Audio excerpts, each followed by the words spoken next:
da Bíblia e, de alguma forma, impedia o progresso, o desprendimento da ciência, que haveria de se, aos poucos, ir compondo como um ramo do conhecimento humano, desse sistema amordaçado do conhecimento dogmático, religioso. No século XVI, ele começaria essa viagem. E como é natural, na relação com a religião, houvesse esse aprisionamento, a ciência ela se diferencia trazendo características antirreligiosas. Era, portanto, uma ciência sem Deus, uma ciência sem transcendência.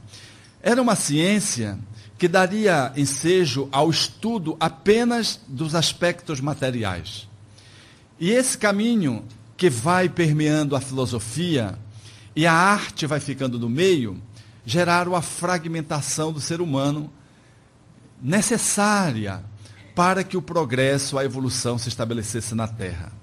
Felizmente isso se deu, senão o progresso estaria ainda mais retardado, porque a forma como a religião impunha dogmaticamente verdades que não correspondiam às verdades das leis naturais, só poderiam comparecer ao cenário do mundo a partir dessa ruptura.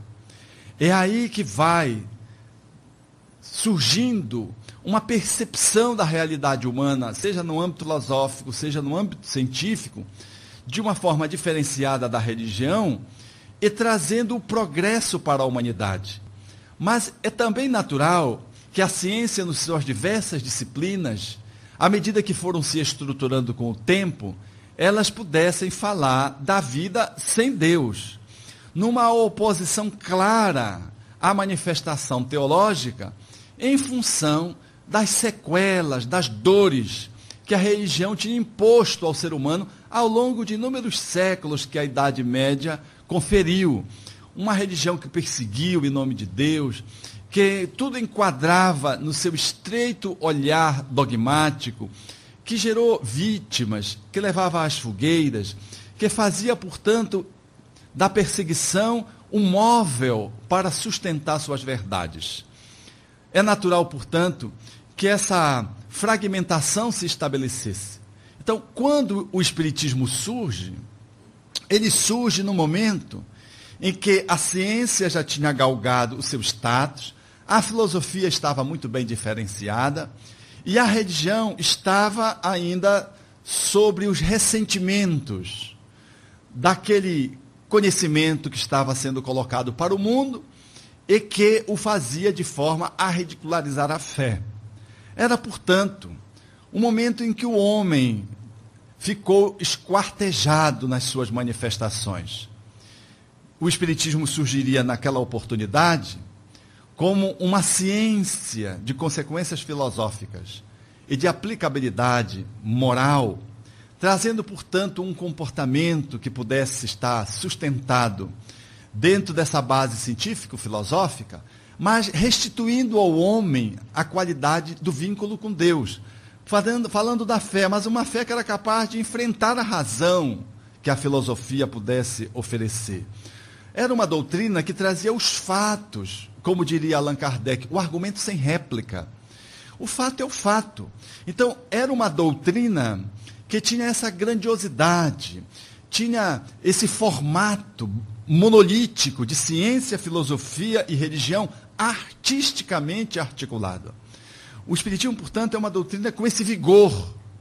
E apenas depois de 100 anos é que nós estamos percebendo que esse reencaminhamento para a união dos conhecimentos começa a se fazer timidamente. E mais de 150 anos depois que o Espiritismo surge, ainda consideramos uma academia que está muito vincada ainda, muito fixada ainda, muito conectada e dependente de uma visão materialista ateísta. É impressionante que os vários ramos das várias ciências, eles ainda se declarem, eles se posicionem de uma forma organicista, materialista, ateísta. E somente agora, no terceiro milênio, é que começam a surgir as pesquisas falando deste homem mais global, dessa necessidade de fazer o que o Espiritismo fez há 150 anos atrás, de reintegrar o homem que tinha sido esquartejado, para que ele pudesse se libertar das amarras, das algemas do dogmatismo religioso. E só agora é que nós começamos a perceber timidamente um holismo, tentando resgatar esse homem integral de todos os tempos, mas que sofreu com as sanções que a religião estabeleceu e que ficou desconectado por conta da necessidade evolutiva, do progresso da humanidade, quando os campos do conhecimento humano ficaram separados. O Espiritismo, essa admirável síntese cultural, faz uma análise antropológica do homem, devolvendo-lhe a espiritualidade, falando-lhe, portanto, de que ele é um espírito conectado na carne, reencarnado, e traz essas leis que possibilitam nós, diante do fato, termos um entendimento filosófico e tirarmos um aprendizado para que a nossa vida no cotidiano, enquanto ação no mundo, ela possa ser mais feliz. Mas essa proposição, ela ainda está por acontecer nos vários ramos do conhecimento humano, nas várias disciplinas das diversas academias que hoje concentram o conhecimento humano, bem como nos campos das igrejas, dos santuários, que ainda falam de uma religiosidade e que olham para a matéria de uma forma pecaminosa, onde a matéria ainda é olhada com desdém, ainda é um obstáculo ao progresso do espírito.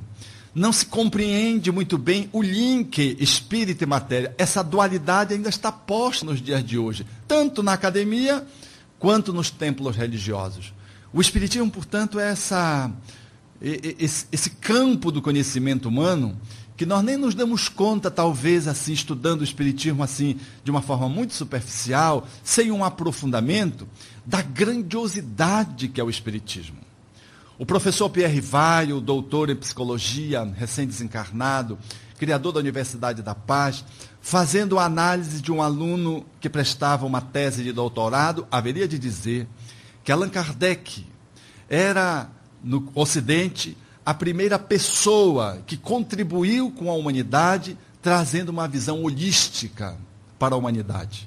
Porque ele conseguiu juntar os conhecimentos humanos que, teimosamente, ainda hoje, se estabelece um fosso entre esses campos do conhecimento humano, sem nenhuma ponte que pudesse fazê-los integrar. E Allan Kardec, há 150 anos atrás, já faria isso. E o professor Pierre Vaio, uma autoridade internacional, haveria, portanto, de fazer essa fala publicamente na análise de uma tese de doutorado que trazia a vertente do Espiritismo em foco no âmbito da educação. Então, essa doutrina, nós precisamos olhá-la com muita ternura. Nós não podemos abraçar o Espiritismo de qualquer jeito, de uma forma unilateral, procurando nos fixar demasiadamente num ponto em detrimento dos outros, fixando num aspecto religioso, sem a função que a filosofia e a ciência permite ensejar esse olhar de profundidade da nossa religiosidade, senão ela ficará mística, ela ficará supersticiosa, ela caminhará para as crendices e se descaracterizará. Tampouco é difícil se fixar na religião e se contrapor aos aspectos filosóficos e religiosos, porque estaremos nos vinculando a uma dimensão do Espiritismo e empobreceremos o Espiritismo tanto na casa, que estiver focada nesse aspecto, quanto na nossa própria vida, porque ficaremos atentos e linkados apenas ao fenômeno. E a fenomenologia espírita, ou o fenômeno espírita, ele, por mais estoante que seja, grandioso, patente, claro, insofismável, ele não é suficiente para converter ninguém.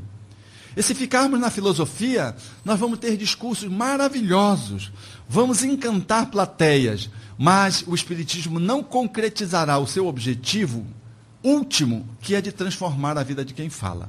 Então vejam que não dá para ficar só na filosofia, não dá para se fixar na ciência e não dá para ser um religioso espírita desconectado do conteúdo espírita. O centro espírita, portanto, ele deve articular essas três dimensões.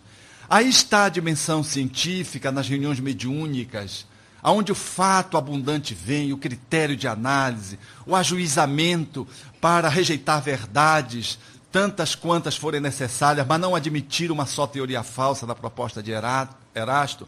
Aí está o centro espírita na sua dimensão filosófica, nas várias manifestações de estudo, de reflexão, nos grupos de estudo da infância, dos adolescentes, dos jovens, do estudo sistematizado já como extensão do infanto-juvenil para os adultos.